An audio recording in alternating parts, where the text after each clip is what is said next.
नमस्कार साथियों, मेरा नाम है मेघा हिंदुस्तानी और आप देख रहे हैं मीना की आवाज। दोस्तों, रविंदर भाटी इन दिनों इतनी ज्यादा चर्चाओं का केंद्र बन चुका है कि अब बाड़मेर जैसलमेर लोकसभा सीट की बात करूं तो ऐसा लगता है कि एक लहर चल पड़ी है रविंद्र सिंह भाटी के नाम की। और ये लहर चलनी भी चाहिए क्योंकि 26 साल का एक युवक न केवल भारतीय जनता पार्टी और कांग्रेस, दो सबसे पुरानी पार्टियों को चुनौती दे रहा है, बल्कि मजबूर कर दे रहा है भारतीय जनता पार्टी के नेताओं को कि वो यहां पर आकर अपने प्रत्याशी के पक्ष में रैलियां करें। और इसी बीच न केवल रविंद्र सिंह भाटी की लहर ने मजबूर कर दिया उत्तर प्रदेश के मुख्यमंत्री सीएम योगी आदित्यनाथ को बाड़मेर में आकर प्रचार करने के लिए भारतीय जनता पार्टी के प्रत्याशी के लिए, बल्कि बागेश्वर बाबा, स्मृति ईरानी और तो और प्रधानमंत्री नरेंद्र मोदी को भी आना पड़ गया। एक 26 साल के युवक ने नाक में दम करके रख दिया है भारतीय जनता पार्टी के। तो आज इस वीडियो में बात करेंगे रविंद्र सिंह भाटी के बारे में। रविंद्र सिंह भाटी मौजूदा शिव विधानसभा क्षेत्र से विधायक है। दोस्तों, रविंद्र सिंह भाटी के बारे में अगर मैं आपको बताऊं तो शुरुआती दौर से वो छात्र राजनीति में सक्रिय रहे हैं। उनके परिवार में से कोई भी सदस्य राजनीतिक पार्टी से नहीं जुड़ा, यानी बिना किसी राजनीतिक पृष्ठभूमि होने के बावजूद छात्र राजनीति में सक्रियता के कारण उनकी लोकप्रियता बढ़ती गई और इतनी बढ़ती गई कि मौजूदा अगर मैं ट्विटर और इंस्टाग्राम पे बात करूं तो उनके लाखों में फॉलोअर्स देखने को मिलते हैं। और न केवल लाखों में फॉलोअर्स, बल्कि युवाओं के बीच जो क्रेज देखने को मिलता है भाटी का, वो वाकई काबिले तारीफ है। किसी ने सोचा नहीं होगा कि 26 साल का युवक न केवल विधानसभा क्षेत्र से चुनाव लड़ता है बल्कि विधायक भी बनता है। और सबसे दिलचस्प बात है दोस्तों कि भारतीय जनता पार्टी में जब वो ज्वाइन हुए थे इस उम्मीद के साथ कि उन्हें पार्टी टिकट देगी, लेकिन पार्टी ने उन्हें टिकट नहीं दिया और टिकट कटने के बावजूद निर्दलीय मैदान में उतरते हैं। और न केवल उतरते हैं बल्कि शिव विधानसभा सीट से विधायक भी बनते हैं। और दोस्तों, ये अपने आप में अचंभित कर देने वाली बात है कि भारतीय जनता पार्टी, कांग्रेस पार्टी इतनी दिग्गज नेताओं के सामने किस प्रकार से शिकस्त देने का काम भारतीय जनता पार्टी, कांग्रेस और उनके प्रत्याशियों को विधानसभा शिव में देने का काम किया था रविंद्र सिंह भाटी ने। और यही कारण है कि युवाओं के बीच जो समर्थन देखने को मिलता है, और ये किसी एक जाति तक सीमित नहीं है। आप किसी भी जाति का नाम ले लीजिए और रविंद्र सिंह भाटी का नाम पूछ लीजिए किसी भी युवा से, तो उसकी जुबान पर यही शब्द आएगा, जीतेगा तो भाटी।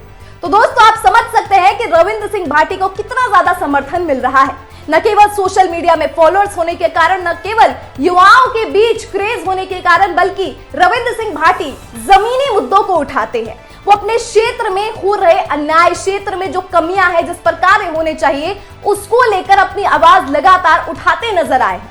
और यही कारण है कि भारतीय जनता पार्टी और कांग्रेस इतनी खौफ हो चुकी है, उन्हें इतना खौफ हो चुका है कि कभी सचिन पायलट, कभी अशोक गहलोत, कभी भारतीय जनता पार्टी से सीएम, कभी पीएम, ये तमाम लोगों को मजबूर हो जाना पड़ता है रविंद्र सिंह भाटी को शिकस्त देने के लिए।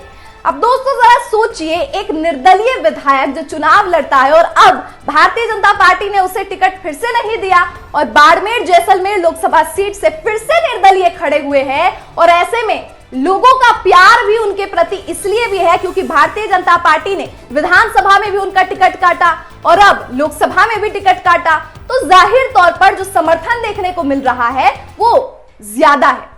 और साथ ही अगर मैं आपको चुनावी समीकरण से जुड़ा जातीय समीकरण की ओर ले जाऊं तो मुस्लिमों का जो वोट है वो जाहिर तौर पर भारतीय जनता पार्टी को नहीं जाएगा, तो ऐसे में उनका वोट जो है बट जाएगा, वो कांग्रेस को जाए या भाटी को जाए।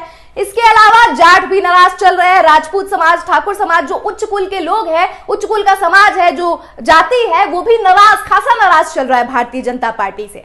और इसका खामियाजा भारतीय जनता पार्टी को ही उठाना पड़ेगा और भाटी और कांग्रेस काफी ज्यादा फायदे में नजर आएंगे। और भाटी विशेष तौर पर नजर आएंगे क्योंकि राजपूत है वो जाट से, तो राजपूतों का भी समर्थन उन्हें प्राप्त है, जाटों का जो वोट कटेगा वो भी इन्हें प्राप्त होगा, मुसलमान तो ऐसे भी भारतीय जनता पार्टी को वोट नहीं देते हैं, और यूथ, युवा जो है वो भी जो है भाटी को वोट देगा। यानी कि कुल मिलाकर अगर मैं बात करूं तो जाति के अनुसार भी वोट कटते हुए भारतीय जनता पार्टी के नजर आ रहे हैं और इसका सीधा फायदा भाटी को मिलने वाला है। और ऐसे में दिलचस्प है, सोचिए 57 साल किसी यूनिवर्सिटी के, किसी महाविश्वविद्यालय के 57 साल इतिहास में पहली बार एक निर्दलीय उम्मीदवार अपने कॉलेज का प्रेसिडेंट बनता है और फिर वही 26 साल का युवक निर्दलीय विधानसभा चुनाव जीतता है और अब वही 26 साल का युवक सांसद बनने की राह पर निकल चुका है। और बाड़मेर जैसलमेर सीट की अगर मैं बात करूं दोस्तों, जातीय समीकरण तो मैंने आपको समझा दिया और यह भी बता दिया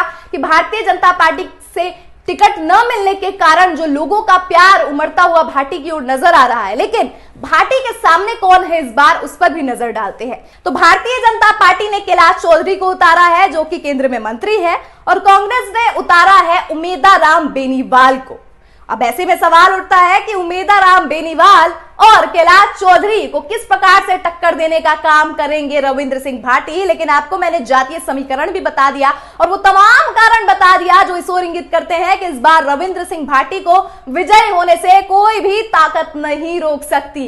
दोस्तों, तमाम राजस्थान के पत्रकारों और राजनीतिक विशेषज्ञों का भी ये मानना है कि भाटी की लहर से भारतीय जनता पार्टी घबराई हुई है कि अब उन्हें भी ज्यादा से ज्यादा रैलियां, ज्यादा से ज्यादा नेताओं को बाड़मेर की धरती पर बुलाना पड़ रहा है। क्योंकि रविंद्र सिंह भाटी जब एक रैली निकालते हैं, जनसंबोधन करते हैं तो लाखों की संख्या में भीड़ उमड़ जाती है और इससे सब कुछ प्रमाणित हो जाता है कि इस बार बाड़मेर जैसलमेर लोकसभा सीट पर क्या परिणाम होने वाले हैं। बहरहाल आपकी क्या राय है इस पूरे विषय पर कमेंट सेक्शन के जरिए मुझ तक पहुंचाइए। फिलहाल मुझे दीजिए इजाजत, मैं मिलती हूं आपसे ऐसे ही अगली वीडियो के साथ। धन्यवाद।